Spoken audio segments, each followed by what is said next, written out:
Hola, soy el doctor Francisco Zambrano, médico internista, colegiado. Ante una gran inquietud que ha habido por parte de la comunidad en relación al llamado hongo negro, hemos preparado este video para hacer algunas aclaraciones. El hongo negro técnicamente se llama mucormicosis. Mucormicosis. Micosis que viene de la palabra de hongos. Este hongo también se le conoce como hongo del pan. Seguramente muchos han visto esa lama que se le forma al pan precisamente después de dejarlo algunos días guardado, sobre todo en plástico. Esta lama tiene muchas formas, puede ser verde, puede ser azul, blanco, color crema. Finalmente es el hongo del pan, y no solo en el pan, también en un buen número de verduras y frutas, sobre todo en frutas. De este hongo, este hongo ya era conocido desde 1876, se le descubrió en Alemania. Quiere decir que no es algo nuevo, eso ya tiene bastantes años.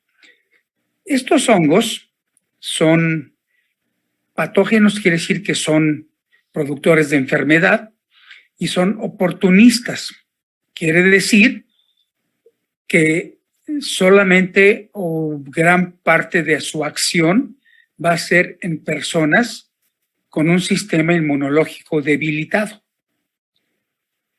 Estos hongos son tonobicos, o sea que están presentes en muchos lugares y en todo el tiempo. Siempre hay hongos de este tipo.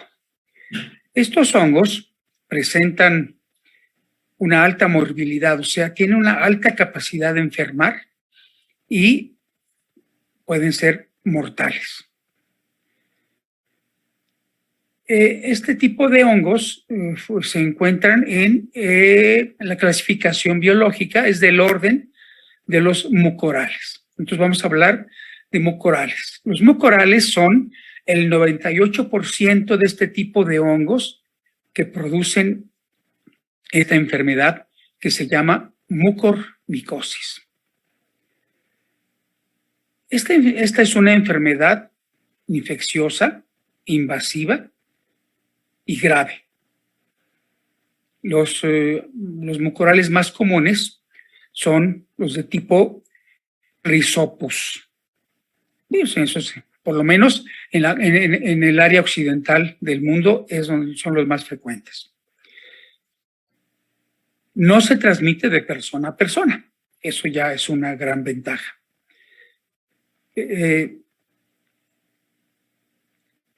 Esta notoriedad, esto que se hizo muy, de alguna manera escandaloso recientemente, se debe a un brote que hubo en la India en pacientes que habían tenido COVID, o sea, en post-COVID. Estos pacientes habían presentado la mucormicosis de una manera muy agresiva. Bueno, eso no quiere decir, como veremos más adelante, que el COVID produzca mucormicosis. Son dos cosas muy separadas. Estamos hablando de un hongo que es una enfermedad infecciosa y que no se contagia de persona a persona.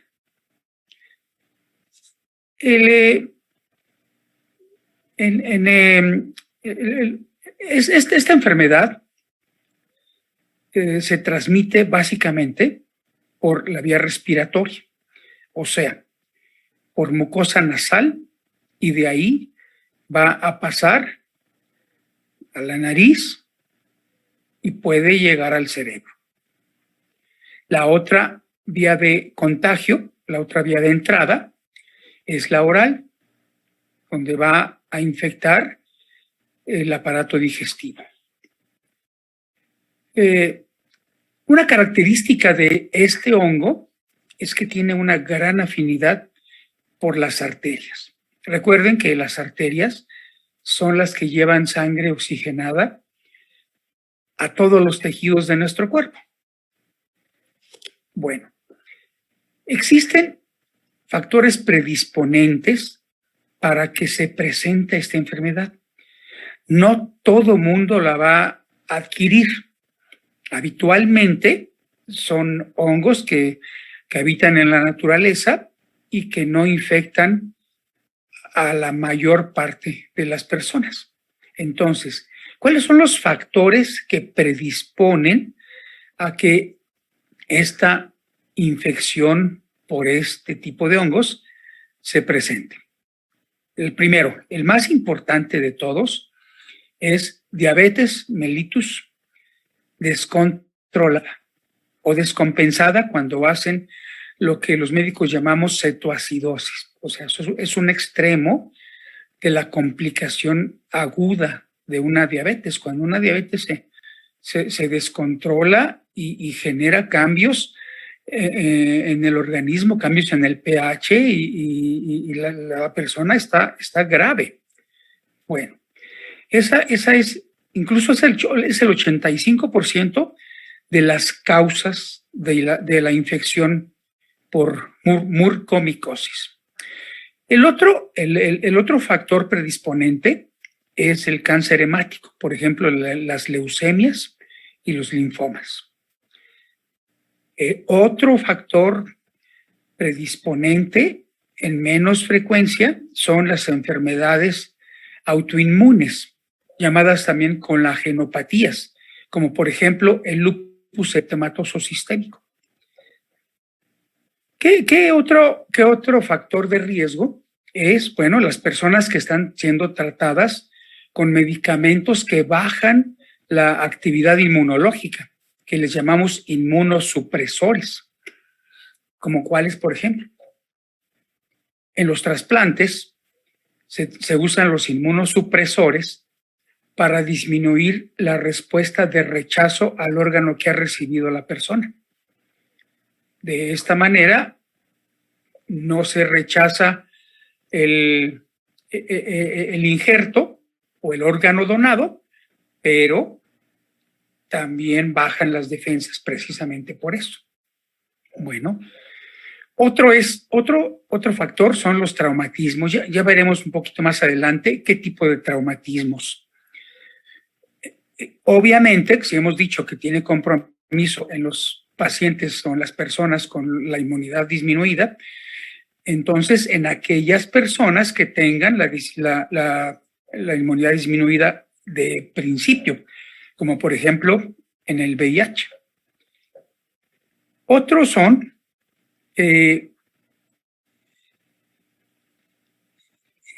algo que habitualmente no se toma mucho en cuenta, que son las cantidades de hierro circulantes en el organismo. Una cantidad elevada de hierro en el organismo. ¿Esto qué significa? Que seguramente al tomar muchos vitamínicos o multivitamínicos que incluyen hierro, las personas están tomando exceso de hierro sin ningún control médico, sin ninguna forma en que se pueda saber si es la dosis que necesitan. Entonces, las altas concentraciones de hierro favorecen que pueda manifestarse o pueda presentarse esta infección. Hay algo importante. Esta infección no quiere decir que todo sea grave. Existe una clasificación que dice la de tipo 1, que es leve.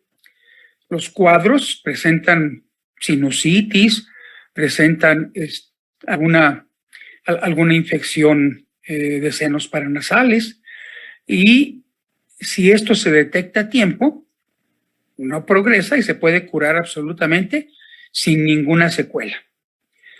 El tipo 2 es el moderado. Ese es cuando a partir de la nariz, hay invasión cerebral. Todavía, si se detecta esta parte de invasión cerebral tempranamente, todavía puede controlarse. O, por ejemplo, estamos viendo que el paciente está presentando manifestaciones neurológicas en un paciente diabético. ¿Y qué es lo que tenemos que hacer? Bueno, en primera instancia, controlar esa diabetes que se ha descontrolado y manejarla de manera adecuada, y entonces sí, dar un tratamiento adecuado. De esta manera se evita que la enfermedad progrese o la infección progrese. El siguiente tipo es el 3, que es el grave.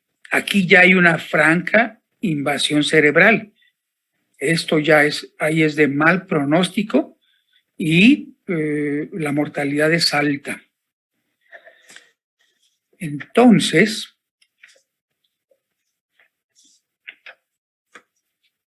la presentación que tenemos en variedades clínicas son de 6 tipos. Primero tenemos la rino órbito-cerebral, que es con mucho la más frecuente, el 85%. Esta es la que necesitamos detectar tempranamente. Incluso a nivel de senos paranasales se llegan a formar bolas de diferentes tamaños de los hongos. Si logramos, eso se logra controlar o se logra quitar a través de meter un endoscopio y retirar esas bolas de hongos. Aparte, el tratamiento médico. El otro, en segunda opción, en segunda frecuencia, es el pulmonar. Después sigue el cutáneo, luego el gastrointestinal y luego la diseminada. Vamos por partes. Rino órbito cerebral. Tiene mucho que ver, como habíamos dicho, con la diabetes descontrolada. Tiene una glucemia, o el azúcar, o dicho técnicamente glucemia, muy elevada, muy alta, muy descontrolada. O incluso si están haciendo cetoacidosis, o sea que el cuerpo está en acidosis, en una acidosis que si se deja progresar es mortal. Luego el tejido es notorio, cuando empiezan las lesiones, el tejido aparentemente es normal. Poco a poco se empieza a poner rojo, le llamamos eritema, puede agregarse hinchado o con edema. Después aparece una coloración violácea y luego ya aparece la coloración negra, negruzca, que de ahí es de donde viene lo de hongo negro. Esa coloración negruzca implica que ese tejido ya está muerto. Técnicamente le llamamos está necrosado, está muerto, no tiene vida ya. Eso hay que retirarlo. Si esta invasión persiste, entonces eso negro se va a ir extendiendo y puede llegar al ojo, para la mitad de la cara, de ahí puede extenderse al cerebro.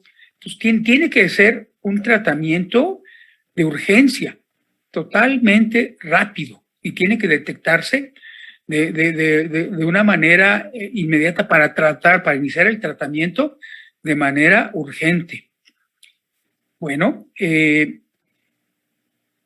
a pesar de esto, hay una evolución donde es rápidamente progresivo si el aparato inmunológico está debilitado, específicamente en la diabetes descontrolada, o si el aparato inmunológico no está tan debilitado, entonces la progresión no va a ser tan rápida.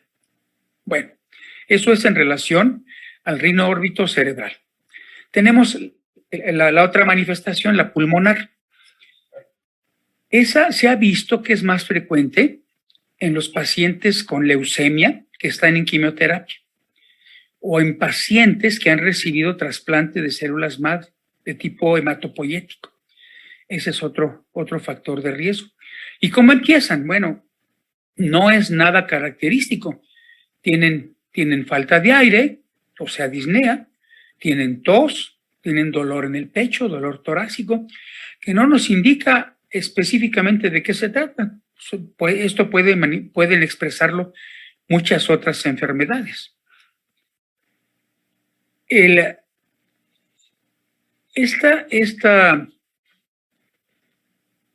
Acuérdense que habíamos visto que este hongo tiene predilección por las arterias, entonces hay invasión a las arterias.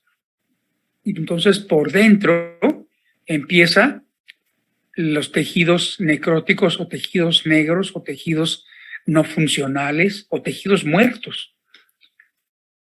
Dentro del pulmón, estamos hablando del área pulmonar, dentro del pulmón empiezan a hacerse cavidades, huecos, cavernas, espacios vacíos. Y junto con eso puede haber tos con sangre. Y bueno, eso ya nos está hablando de la gravedad de la enfermedad. Obviamente, entre más temprano se detecte, mejor va a ser el pronóstico. Otra manifestación es la cutánea, ya sea que es por implante externo, o sea, que se contamine la piel por el hongo, por el mucoral, o que llegue por vía sanguínea a la piel también puede ser. Cuando se trata de exposición, de que cuando llega el hongo a la piel, por ejemplo, puede ser en un accidente en carretera, por ejemplo. Los motociclistas que tienen un accidente se raspan en el pavimento y les llega la tierra que tiene hongos en tejidos que han sido raspados. O sea, muchos motociclistas cuando tienen accidentes se raspan la piel de tal manera que se pierde esa piel y llegan hasta el músculo. Entonces, todo eso que se ha quitado de la piel por sí misma es un protector. Si se quita esa protección, entonces es muy fácil que los hongos progresen en zonas ricas en alimento, como son los músculos. Y bueno, pues esta exposición a la tierra obviamente tiene un mal pronóstico. Y aquí hacemos una excepción. Los accidentes en carretera contaminados con tierra suceden en personas que les llamamos inmunocompetentes, o sea, que tienen un sistema inmunológico normal, completamente normal. Entonces, aquí hay que tomar en cuenta el estrés del accidente más la tierra o el polvo donde está el hongo. Y esto favorece que ese hongo progrese. Si eso se deja, va a ser cada vez, entre más tiempo pase, más grave, más difícil de tratar.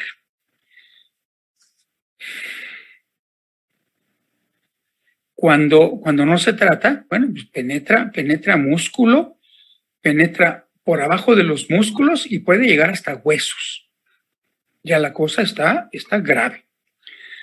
La otra opción, la otra manera de presentarse es a nivel gastrointestinal, por ingestión del hongo, que comamos el pan con moho, la fruta con moho, y que al llegar al intestino, pues va a producir la enfermedad, pues. Y sobre todo, si existe aquí definitivamente compromiso o alteración del sistema inmunológico. si está disminuido.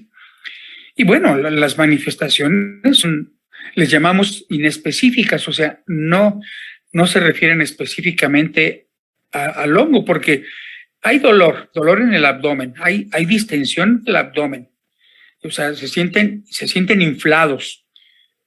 Luego puede haber náusea, vómito, incluso hasta hemorragia digestiva. ¿Cuál es el tratamiento? Bueno, pues tendrá que ser con medicamentos contra hongos específicos. Y otro tratamiento es retirar por medio de endoscopia, retirar del estómago las bolas que se hacen de hongos. Bueno, si esto no se trata, entonces puede haber perforación o rotura del estómago, que eso ya es grave por sí mismo.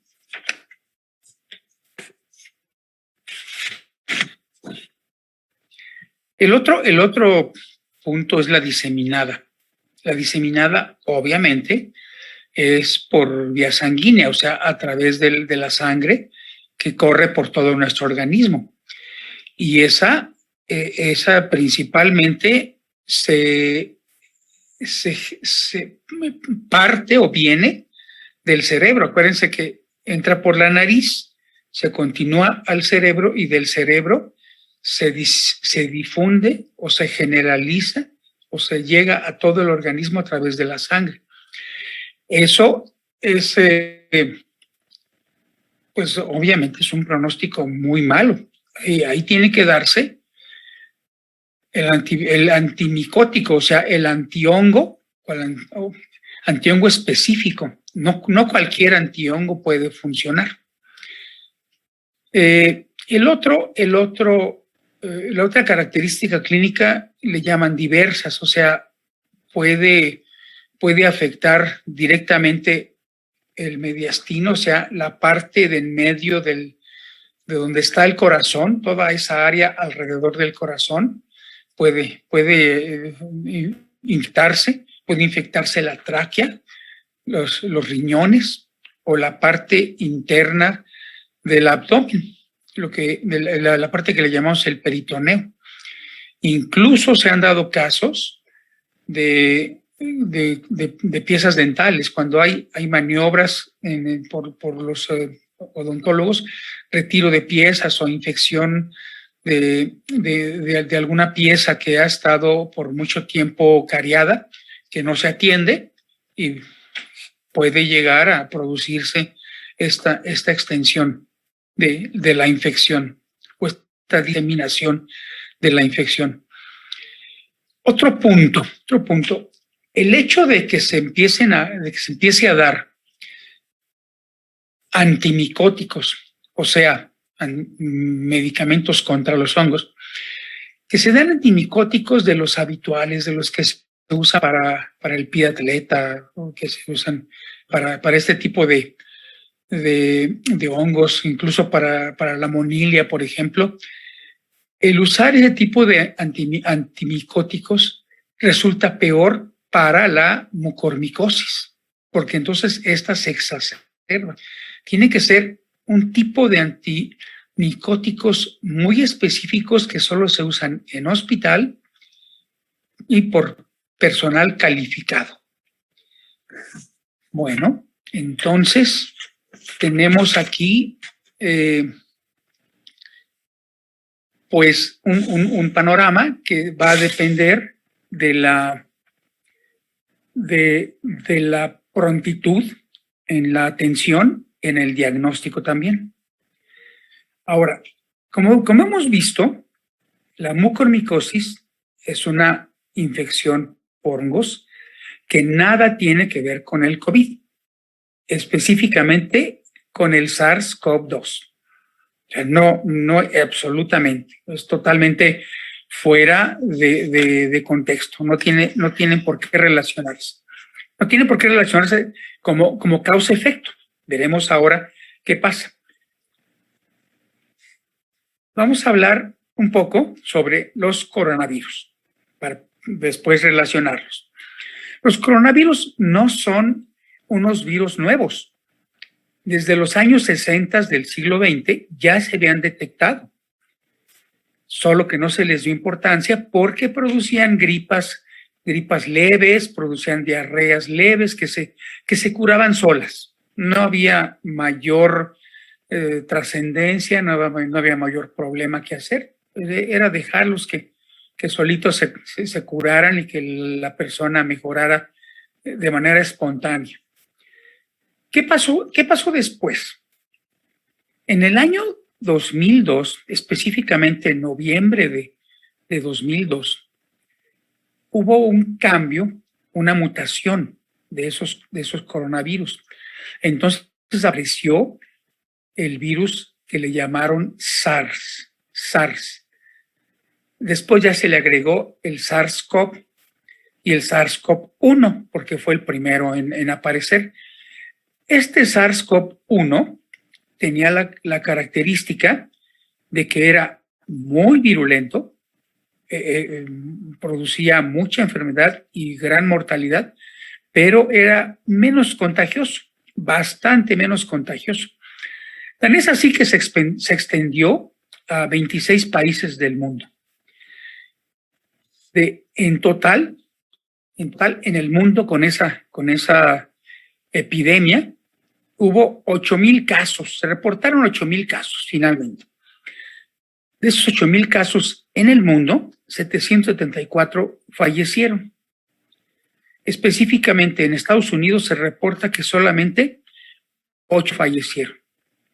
Bueno, ¿y qué pasó aquí? Bueno, pues finalmente, después de 8 meses, el virus se autocontroló o se logró eliminar. Se logró que la pandemia o que la epidemia no progresara por la misma virulencia del virus. Era tan agresivo que no se contagiaba ya a más personas, solamente a los que contagiaba los mataba y ahí terminaba todo. Entonces eso fue en noviembre del 2012.